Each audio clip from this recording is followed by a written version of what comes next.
It's great to see you again, Dr. Sampson. We met, just a couple of weeks ago. Yeah. Loved talking to you then, so I'm looking forward to spending a little time and going a little deeper on what you've learned especially through this crisis. But I'm more interested in long term and also in just periodontal disease and what you've learned on early detection and the dental medical integration, all that. But you wrote this paper that's gotten out there around the interleukin-6 and C19 COVID-19, and curious, first off, how you got, first off, let's let you introduce yourself, where you're from and what you're doing and all of that, because a lot of my audience over here in the United States might not know who you are. Okay, well, thank you so much for having me, and it's very exciting to be talking to you too. So I'm Victoria Sampson. I'm a general dentist. I'm based in central London, and I spread my time between private and NHS dentistry. But I have a real passion for research, which really, I never thought I was that passionate about it until you put me in a house and you don't let me leave for 3 months. And I don't know, this side of research in me just kind of blossomed, and I became obsessed with reading, writing, everything to do with kind of dental research. And that's where we are now. So how long have you been a dentist? Because you look, you're young. Most of the research I talk to have lots of gray hair or no hair like me. So I graduated in 2018. Wow. So about just over 2 years ago. That is awesome. Awesome. So I know you already said get locked up and all of a sudden it comes up, but how did you get interested in linking periodontal disease and coronavirus? Well, it all started so I actually had coronavirus in early March, late February. Okay. So I was probably one of the first cases in the UK. And at that time, I didn't know I had it. I had symptoms, though. I lost my smell and taste. I had muscle aches, fever. I had a weird rash all over my body. And people, I was a bit confused as to why I had symptoms, but they resolved after about 3-4 days. Mm-hmm. Other people have completely, they have zero symptoms and they don't even lose their smell or taste. And then there are some people who have very, very severe complications and people who die from it. And World Health Organization came out with some guidance a few weeks after, in about mid-March, late March, and they were talking about how the main risk factors associated with complications from COVID-19 were diabetes, high blood pressure, heart disease, all the ones that that have been ingrained in our minds now. But it just didn't explain enough for me, because I was sitting there thinking, well, okay, that explains 50% of the population who are developing complications from COVID. But how about the other 50% of these patients who are seemingly fit and well? They don't have any medical issues, but they're developing very severe complications. And it seems this virus is picking on people, and people kind of thought, oh, it's random. But I think there's a lot more than just randomness. And that's where it all started. And I started thinking as well, how is COVID going to impact dentistry? When I get back to work, is my oral care and the dental work that I do going to contribute in reducing any patient's risk of COVID-19? And we know that periodontal disease is associated with a lot of other systemic diseases. So tell me about next steps. So we get that. I'm totally into this too, around the connection between periodontal disease and other inflammatory chronic diseases. It just makes sense, intuitive sense to me as not being a clinician. But you did some research, and tell me about that. What you found? So the research was showing that there are a lot of kind of contributing risk factors to developing complications from COVID-19. But one that often is kind of forgotten about is oral health. And the idea that our mouth is kind of the entry and exit for a lot of pathogens. So there's a couple of different reasons why poor oral health could be a contributing risk factor. And one of them is this idea of a bacterial superinfection.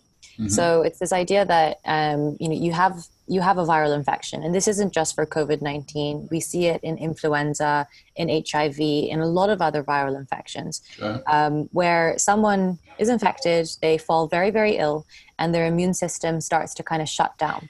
And then all of a sudden, they deplete quite drastically when they get super infected by bacteria.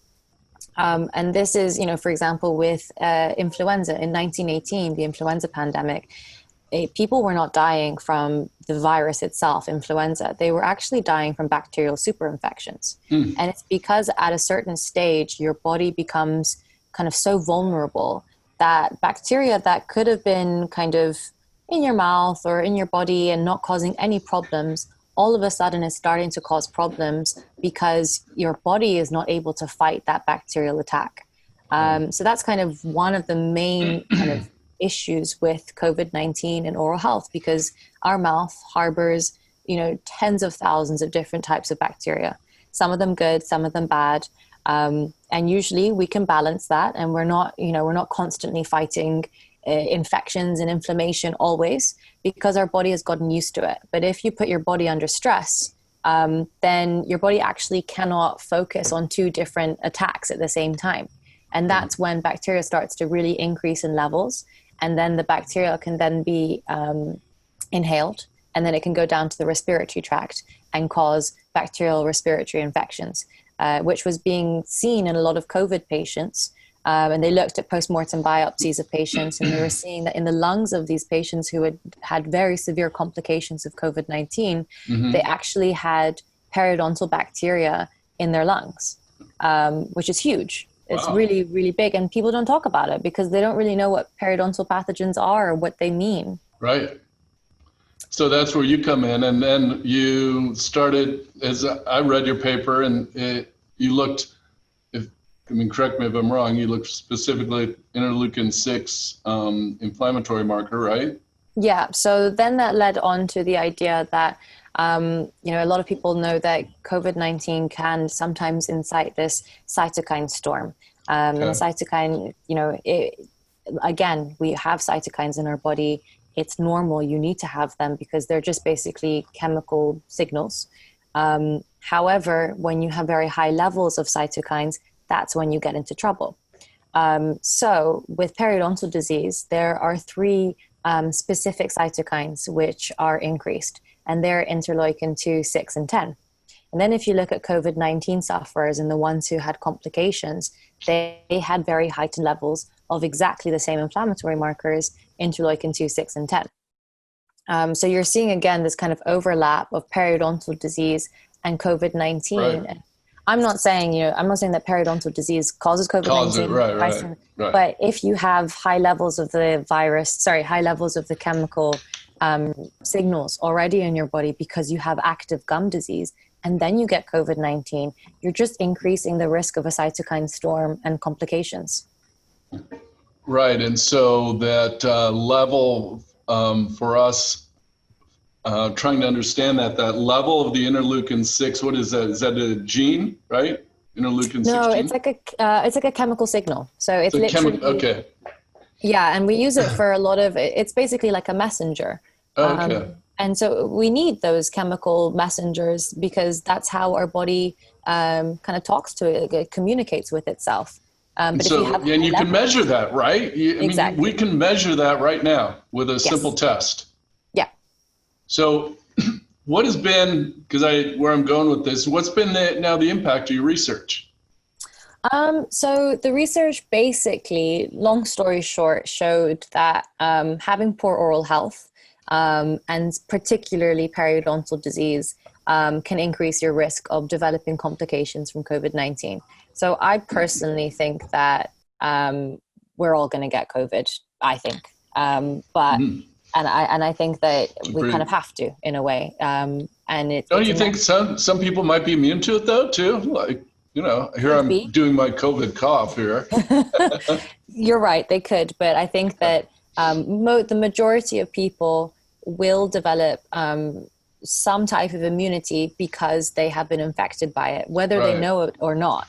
And our kind of responsibility as dental care professionals is to make sure that from a dental perspective, we reduce their risk of developing complications and reducing inflammation and bacteria as much as possible, because that means that when the patient is infected with COVID-19, there is no kind of risk factors. There aren't those modifiable risk factors that we could have changed if we had brushed our teeth or, eaten healthier or anything like that. And it's all about prevention now, in my opinion. Right. So this idea of prevention and even predictive periodontology, right, of understanding what's going on even in advance.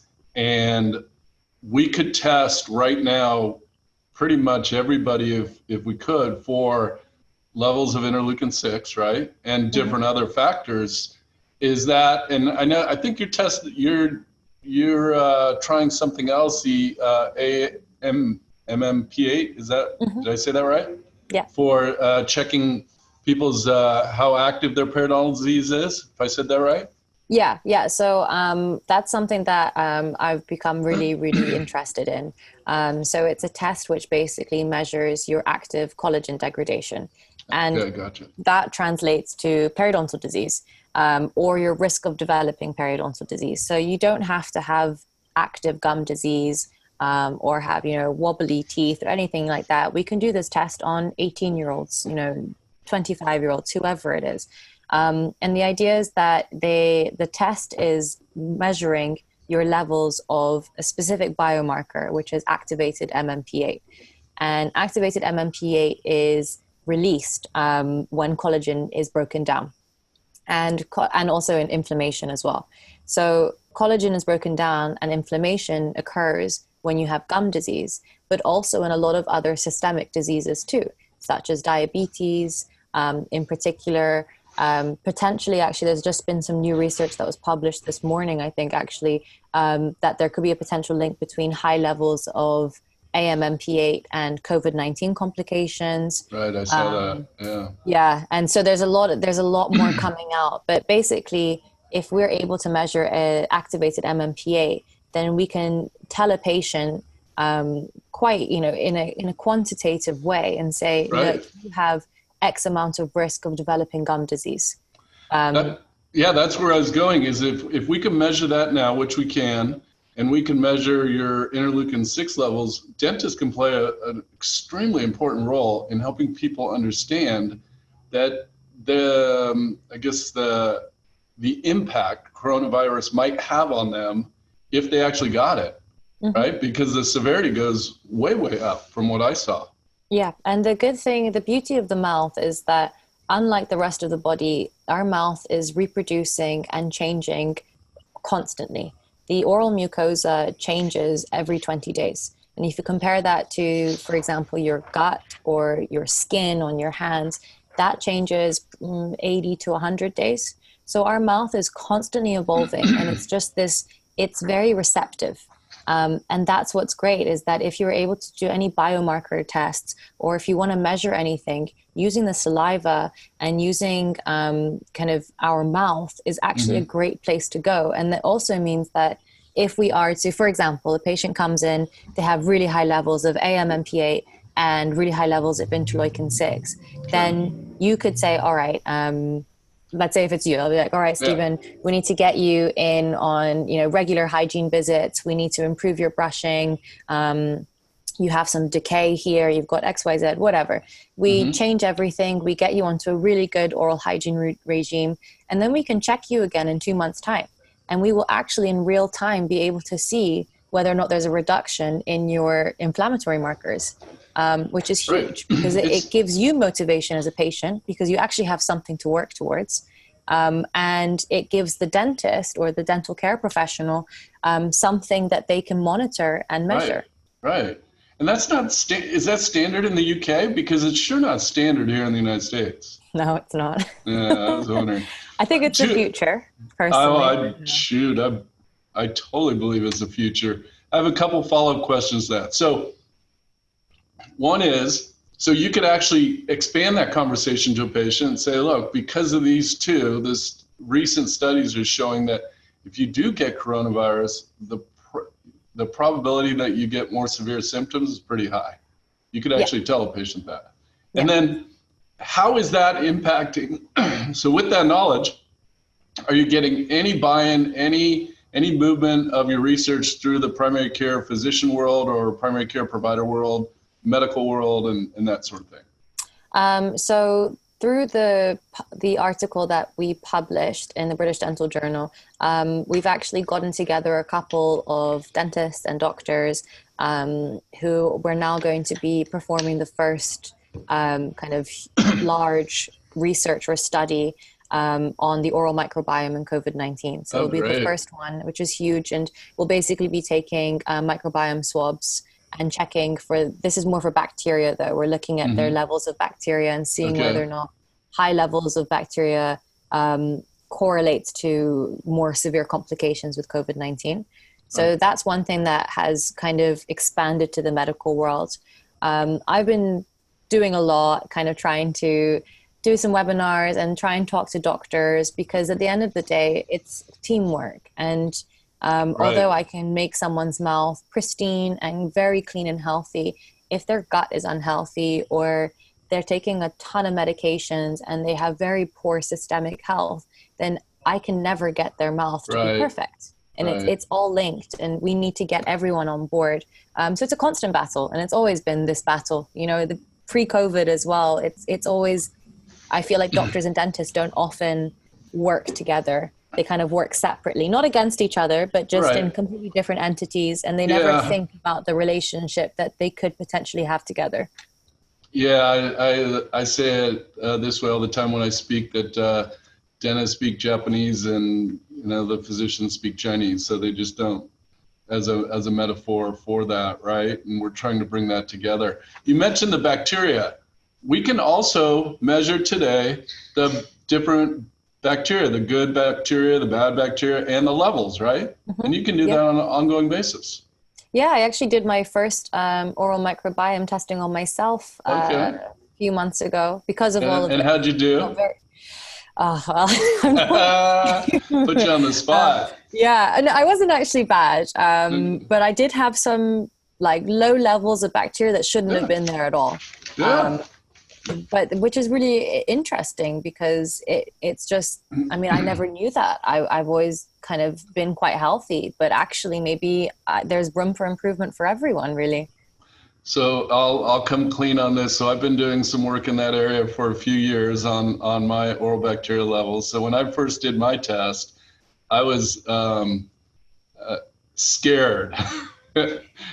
It wasn't good. And I thought I was healthy. And here I come from a family of dentists and thought I was taking care of myself, brushing, flossing, going to the dentist all the time, getting my teeth cleaned, but I just was not doing a great job. And so, my bad bacteria levels were bad. Really? And so, but since then, because of the knowledge, I've been able to bring them down to virtually non-existent. So it's amazing. Something that I think we should be working together to get implemented in all of dentistry, these tests that we can do now, because it's just, I was telling somebody else this morning that it's just not standard in schools. And until we get a standard in schools that, hey, we can do these tests, and then you can individualize the care for patients based on the tests. Yeah, exactly. I don't know if we're going to get much traction until we get it into the school. So I'm glad to hear you're doing that research. It's great. But like you said, I mean, take you as an example, you always thought you had good oral health. You never, I'm assuming, had any problems. One cavity my entire life. Exactly. And you thought you were perfect. Same with me. I've never had a filling. I've never had any problems with my teeth, but I did have altered levels of bacteria in my mouth, and it was a wake-up call. And if I hadn't done that test, I would never know. And probably I would only know when destruction had occurred, when I have gum disease or I have my first filling or something like that. And that's the problem with dentistry, is that we are relying on old school dentistry. That's how we've been taught. And old school dentistry, you're not necessarily preventing, you're just basically restoring disease, and you're trying to restore the mouth. But the problem is that, like, for example, gum disease, the way we measure gum disease is essentially measuring the level of destruction. Correct. We don't sit there and measure the risk of developing gum disease in the first place. And that's the real issue. It's reactive. So the disease is already done its thing, and Exactly. then the dentist measures the damage. Yeah. Right? Yeah. That's Exactly. traditional. How do we move this? And are you getting any movement within your maybe sphere now to move from that reactive approach to a periodontal care to a more predictive and preventive approach, using some of the tests or using our knowledge, whatever it may be? Yeah, so we've introduced the oralizer, so Oh yeah. the test that measures your activated MMPA to the Okay. practice. And so we're using it on pretty much every patient at the moment as like a screening tool. And what's been the patient's reaction? They love it, I love it. absolutely love it, Okay. because first of all, I mean, I'm lucky in the sense that the practice that I've introduced this to is it's a very premium practice, and so Okay. our patients, they really care about their mouths, Right. and they pay well to take care of their mouths, if that makes sense. So when they see that their dentists are going above and beyond and really measuring and checking everything, they love it. Right. And for some people, it's been eye-opening, because it's been people who thought that their mouths were perfect, and they actually had a little bit of increased collagen degradation. We've gotten a lot of referrals through it as well, because now this is actually, you know how we were talking, you were saying Japanese and Chinese, and doctors and dentists speak different languages. Using biomarkers as a diagnostic tool, it kind of translates the Japanese to Chinese, because biomarkers are something that all doctors and physicians know. Right. Right. If you ask any doctor what activated MMPA is or interleukin 6, they know it.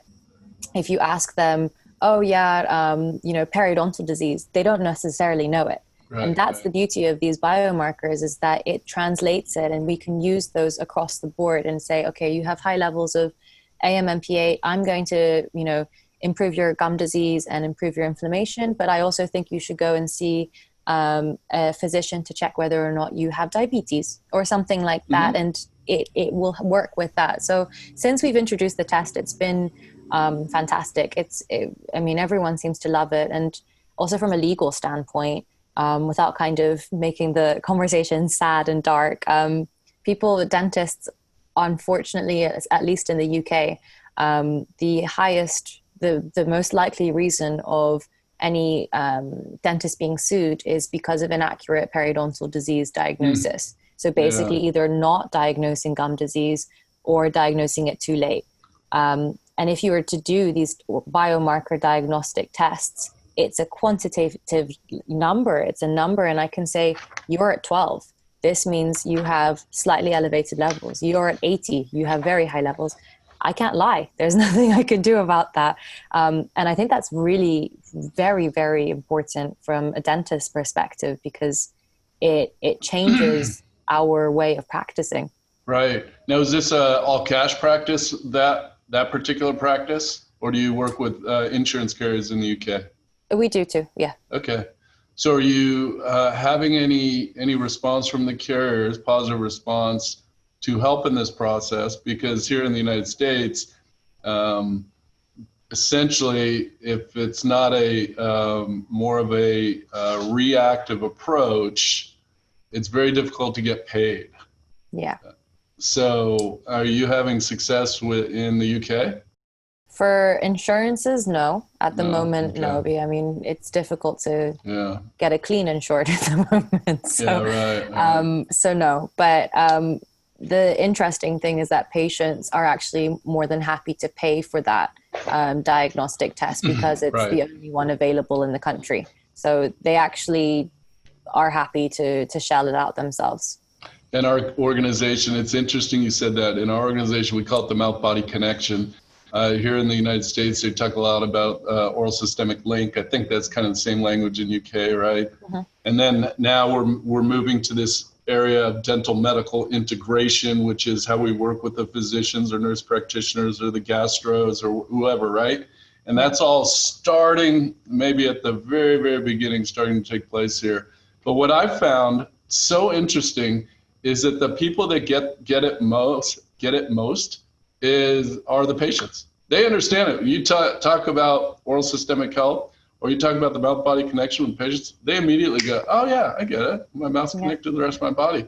But dentistry has been separated from overall healthcare, from medical care for so many years. Yeah.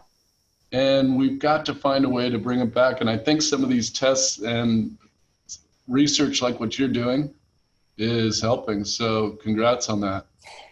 Well, I hope so. I mean, you're right. I think it's going to be a while until dentists understand the importance of this. And I think it's upsetting, you know, we were saying about insurance and that it's not covered, a lot of these types of kind of preventative diagnostic tools.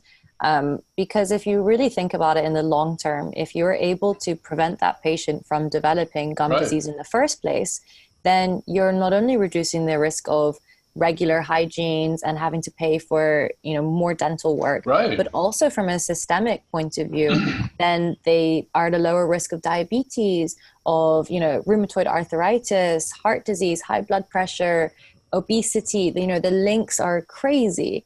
And if you were able to prevent that in the first place, you know, I'm sure the amount of money that is spent on healthcare trying to take care of patients who have diabetes or high blood pressure, etc., is huge. So much more than the cost of a preventative diagnostic tool.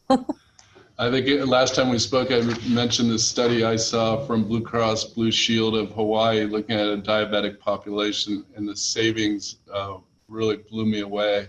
And this was done on the physician side of the house, looking at oral health care.